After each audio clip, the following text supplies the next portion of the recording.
Welcome to Fresh Start. Are you ready for health?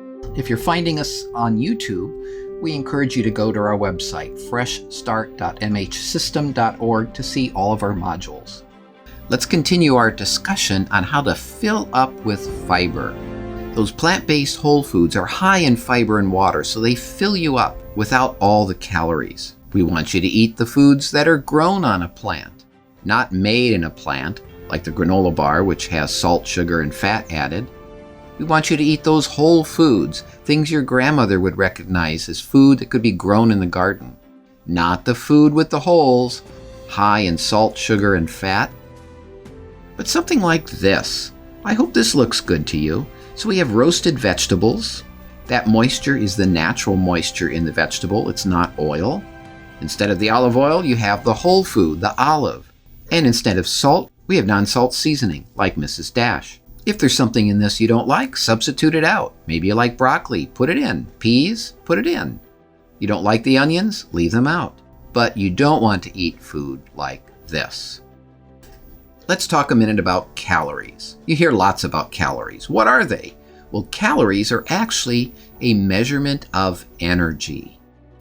If you eat more calories or more energy than your body needs, you store it in fat.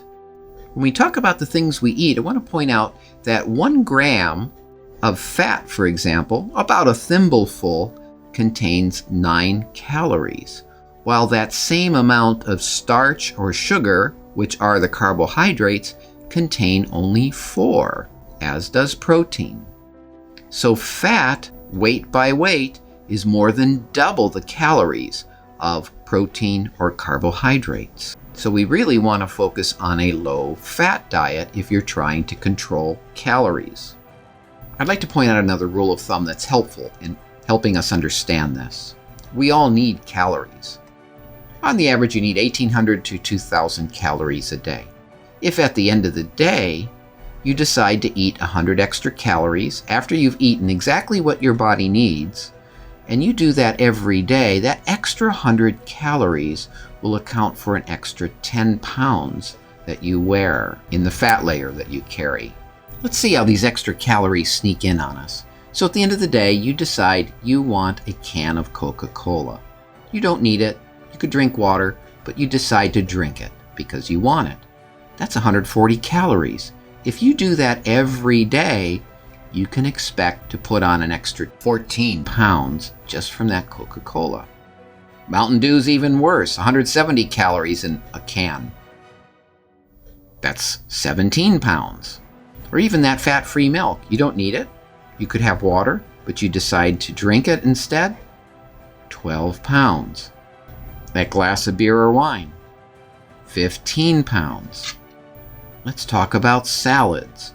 So lots of people think, great, plant-based whole foods, I'll have a nice healthy salad, which is great. And then they turn around and put olive oil dressing on it. That olive oil dressing, 2 tablespoons on the average salad, contains 240 calories.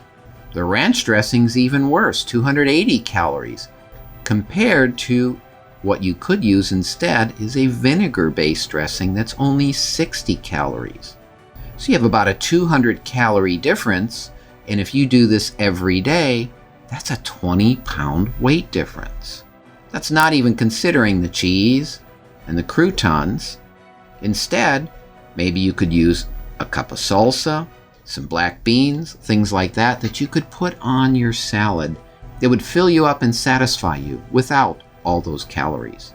On the website, in the left sidebar, there's the salad topping guide that you can download. It gives you an idea of some of the calories and things that people put on the salads. Stick with adding things like what we have in the green list. How about a half a cup of beans, some vegetable salsa, balsamic vinegar-based dressing. If you want it creamy, how about some avocado mashed up? The average American's eating between 10 and 15 grams of fiber. If we just double that, add another 14 grams of fiber a day, you will, by eating the same volume of food, decrease the number of calories you're eating by 10%. That can lead to a 20-pound weight loss over time. We want you to get up to about 40 grams of fiber a day, which can decrease your calories by 20%, which can lead to a 40-pound weight loss over time.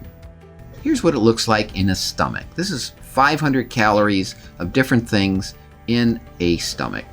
Oil, 500 calories, leaves your stomach empty, you keep eating. Cheese, really high in calories, 80-85%.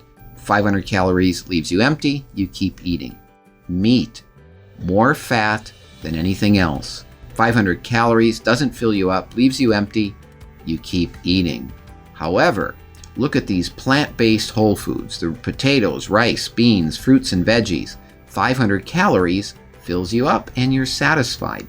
You do this 3 times a day, 1,500 calories, a couple of healthy snacks, you're right into that 1,800 to 2,000 calorie zone without going hungry. We want you to count your fiber on a couple of days. Not every day, unless you want to. And we just want you to estimate, unless you want to get more detailed, you can do that with an app. But again, on the sidebar, there's the fiber counter sheet that looks like this. On one side, it gives you a ballpark. For example, half cup of beans, 7 points or 7 grams of fiber.